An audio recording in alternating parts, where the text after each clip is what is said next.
there's a paradigm shift going on in the WNBA and how the game is being played. And you see it with some of these draft selections and what's going on with shooting percentages and players that fit specific spots on a court. And the Atlanta Dream, while they didn't have a first round pick, they did have a second round pick and a third round pick. And in both situations, they went for what I would say is a need. And looking at their roster overall, they have, I mean, outside of Alicia Gray, the Atlanta Dream does not have players that you would say are shooters. And we're gonna keep using the shooters thing because shooting is becoming a very, very important part of the WNBA. They still do play a lot of teams inside out, unlike the NBA that plays outside in. But Atlanta is a team that's going to have Brittany Griner in the post.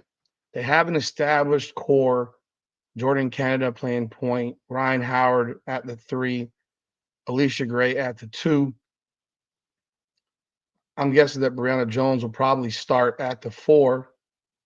So they have a good roster, and I do think that they're going to be a team to watch. And I've said that before. But when we look at their picks fit a need, and I think they've picked well. So let's talk about that. Welcome back, everyone, to another edition of Rudy's Rant, Her Game, Her Way Women's Basketball. Talking facts over feelings here. Appreciate y'all continued support of this channel. Please like the video, subscribe to the channel, ring the bell, leave a comment. Let me know your thoughts on these picks on this video. And what do you think that what do you think Atlanta should have done if you disagree with what they did? They went shooters, bro. They went for shooters. It's that simple. They drafted it with this. I mean, I thought that they would have gone after. I thought that they would have gone after. I thought Te-Hina Paopao would have gone earlier. I had her going to Chicago because Chicago desperately needed perimeter shooting and floor spacing, and yet they didn't go and get any of that. Now, at the same time, they did go and get the Atlanta Dream went in that direction because they need perimeter shooting too. Alicia Gray is probably their best perimeter shooter. What Ryan Howard has got to fix her efficiency. Ryan Howard has the ability to go for 30 and the ability to go for 3. She has the ability to go 12 for 15 and an ability to go for 2 for 15. That's the type of player she is. She averaged 17 a game last year, but man, you see games where she just chucks the ball at the rim. And if you can get her under control and not take so many bad shots, I think you have a team that can be really, really good because they're going to have size inside. Although, I mean, including with Griner and Brianna Jones. That said, they do have Canada who missed half the season last year. Howard did miss like 10 games last year. Alicia Gray, love Alicia Gray.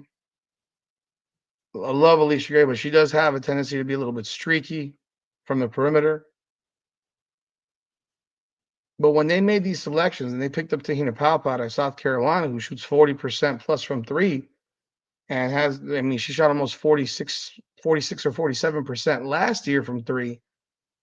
She's someone that could fill the basket from the perimeter, and she doesn't need the ball, spot up shooting, hit the shots, be effective. She's only 5'9", so she does have that ability. She's not a point guard, but she does have that ability to hit jump shots, which is very, very important. As I said, there's a paradigm shift in the WNBA that's trying to follow suit to the NBA.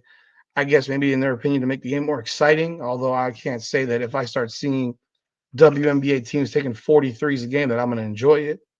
I'm probably not. It'll probably turn me off to the game if I start seeing that because it's what's turned me off to the NBA is the nonstop jacking of shots. But they grabbed her, and then they grabbed from Ohio State Taylor Theirry, a 6'1" guard forward who shot 46% from three. Like they really went balls to the wall on shooting from the perimeter. They really did. I mean, she averaged 10 points per game this past year. She averaged 11, year before 13, her junior year, her sophomore year.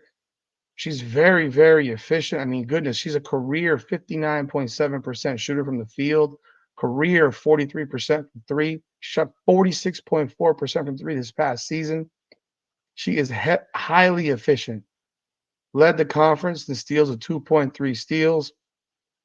Good athlete. She could play defense. 3-year starter. This is an underdog type of unheralded type of player that they've added to their roster who could play, who could make this team. Looking at their roster doesn't blow me away after their starting five. And again, you would have these players under contract, under control for 4 years. It just makes sense that both of these players do make this squad. Just being real. It does make sense.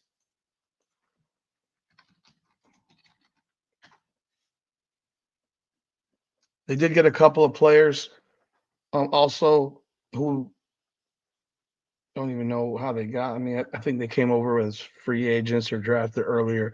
They got a couple of Europeans that came in. I mean, we'll see if they make the team. I have no idea.